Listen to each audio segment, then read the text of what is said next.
1 2 3 start. सभापति महोदय, सदन के समक्ष दहेज प्रथा के संबंध में जो विधेयक प्रस्तुत किया गया है वह बहुत ही उपयोगी तथा महत्वपूर्ण विधेयक है। मैं इस सदन से निवेदन करना चाहता हूं कि इस विधेयक पर विस्तार से चर्चा की जाए और ऐसा कानून बनाने की सिफारिश की जाए जिससे समाज की इस बहुत बड़ी बुराई को जड़ से मिटाया जा सके। मैं यह भी मानता हूं कि समाज की इस बुराई को कानून के द्वारा जल्दी दूर नहीं किया जा सकता है। कानून के साथ साथ कुछ ऐसे कार्यक्रम भी हमें बनाने होंगे जिनके माध्यम से देश की जनता को इस बुराई के विषय में अच्छी तरह से समझाया जा सके।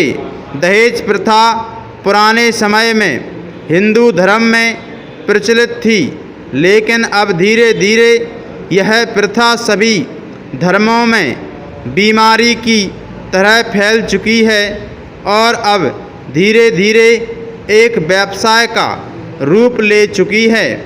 हिंदू समाज में विवाह को एक पवित्र धार्मिक कार्य माना जाता था, लेकिन उसके साथ साथ धन दौलत और लेन देन का व्यवसाय भी जुड़ गया है। पैरा महोदय, इस बुराई को दूर करने के लिए हमें कानून भी बनाना होगा और साथ साथ पूरे देश में इसके लिए हमें एक जनमत भी तैयार करना होगा जिससे लोग इस बुराई के विषय में अच्छी तरह से जान सकें। बाल विवाह को रोकने के लिए कानून बना हुआ है, लेकिन हम देखते हैं कि हजारों बाल विवाह हो रहे हैं जिसका पता ना तो सरकार को है और ना ही ऐसे लोगों को सज़ा मिलती है। इसलिए केवल कानून बनाकर बैठ जाना उचित नहीं है।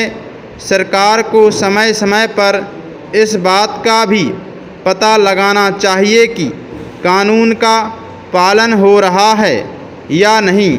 मैं आपसे निवेदन करना चाहता हूं कि केवल कानून बनाने से सामाजिक बुराई को समाप्त नहीं किया जा सकता है।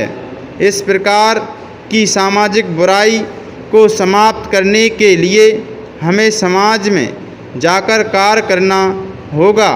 आम जनता को घर घर जाकर दहेज जैसी बुरी प्रथा के विषय में जानकारी देनी होगी।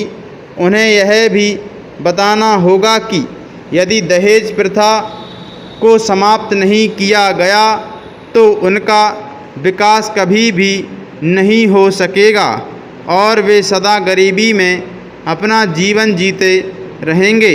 इस कार्य के लिए ऐसी संस्थाएं बनानी होंगी जो समाज सेवा और मन से काम कर सकें। स्टॉप।